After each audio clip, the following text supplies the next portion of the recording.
తెలంగాణ ఉద్యమంలో మలిదశ ఉద్యమంలో తొలి అమరవీరుడు రాసోజు శ్రీకాంతాచారి గారి వర్ధంతి ఈరోజు జిల్లా పార్టీ ఆఫీస్లో మరి ఘనంగా వర్ధంతి నివాళులర్పించి పూలదండేసి అర్పించడం జరిగింది.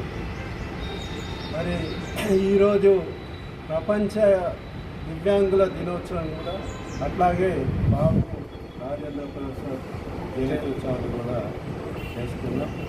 మరి శ్రీకాంతాచారి గురించి చెప్తే శ్రీకాంతాచారి మరి నల్గొండ జిల్లాలో ఒక కుగ్రామంలో పొడిచేడు అనే గ్రామంలో అక్కడ మోత్కూర్ మండలంలో జన్మించడం జరిగింది. తండ్రి వెంకటాచారి, తల్లి శంకరమ్మ, ఈయనకొక తమ్ముడు రవీంద్రాచారి కూడా ఉండే. మరి ప్రాథమిక విద్య అక్కడ నల్గొండ జిల్లాలో చేసి ఉన్నత విద్య కోసము హైదరాబాద్ రావడం జరిగింది. మరి ఆయన ఎల్బీ నగర్లో ఉంటుంది.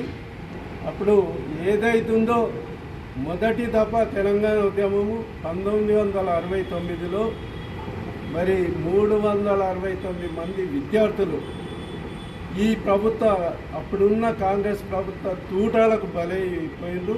అట్లాగే మలిదశ ఉద్యమం 2001లో కేసీఆర్ గారు ఏప్రిల్ 27th నాడు టీఆర్ఎస్ పార్టీతో స్టార్ట్ చేయడం జరిగిందో. మరి 29 నవంబర్ 2011 నాడు కేసీఆర్ గారు అమర నిరాహార దీక్ష కూర్చున్నాడు. మరి ఇక్కడ శ్రీకాంతాచారితోని 1200 మంది మరి ఉద్యమానికి ఆహుతులైన, అంటే వాళ్ళని బలి చేయలే, వాళ్ళ కాళ్ళే బలైన. దాంట్లో మొదటి ఉద్యమ వీరుడు అమరుడు శ్రీకాంతాచారి. ఏదైతే 29 మరి అమర నిరాహార దీక్ష కూర్చున్నాడో మరి ఆ రోజే సాయంత్రం మరి ఇదే శ్రీకాంతాచారి ఈ ప్రభుత్వము ఇప్పుడున్న కాంగ్రెస్ గవర్నమెంటు మరి తెలంగాణ ఇస్తుందో ఇయ్యదో అని మరి ఆయనకు అనుమానంతో మరి ఒంటికి ఎల్బీ నగర్ చౌరస్తాలనే ఒంటికి కిరోసిన్ పోసుకొని మరి 3 రోజులు హాస్పిటల్ నుండి మరి డిసెంబర్ 3 నాడు పరమపదించడం జరిగింది.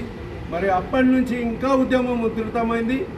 అది మనసులో పెట్టుకొని అట్లాగే కేసీఆర్ చచ్చుడో తెలంగాణ వచ్చుడో నినాదంతో మరి 9th డిసెంబర్ రోజు అప్పుడున్న యూపీఏ గవర్నమెంట్ తెలంగాణ ప్రకటించడం జరిగింది. మరి తెలంగాణ ప్రకటించి మరి 15 రోజులు గడవక ముందే ఇచ్చిన తెలంగాణ వాపసు తీసుకోవడం జరిగింది. ఈ మూమెంట్లో మరి తెలంగాణ ఇస్తారో ఇయ్యరో అనే ఉద్దేశంతో 1200 మంది పిల్లలు మరి ఇట్లా ఆహుతి జరగడం జరిగింది. మరి శ్రీకాంతాచారి గొప్ప చరిత్ర గల వ్యక్తి. ఫస్ట్ బీజేపీ పార్టీలో ఉన్న తర్వాత మరి టీఆర్ఎస్లో రావడం జరిగింది. టీఆర్ఎస్లో ఎన్నో కార్యక్రమాలు, ఆయన మిడిల్ క్లాస్ ఫ్యామిలీస్ అయినా ఆయనకున్న దాంట్లో ఇతరులకు కూడా సాయం చేసే వ్యక్తి శ్రీకాంతాచారి. కాబట్టి మరి ఈరోజు శ్రీకాంతాచారిని మనం ఘనంగా మరి తెలంగాణ భవన్ నిజామాబాద్లో జరుపుకున్నందుకు, నివాళులు అర్పించినందుకు మరొక్కసారి ఆయనకు నివాళులు అర్పిస్తూ ముగిస్తున్నాను. జై శ్రీకాంతాచారి, జై జై శ్రీకాంతాచారి, అమర్ హై శ్రీకాంతాచారి, అమర్ హై జోహార్ తెలంగాణ అమరవీరులకు, జోహార్ జోహార్, జై తెలంగాణ, జై తెలంగాణ.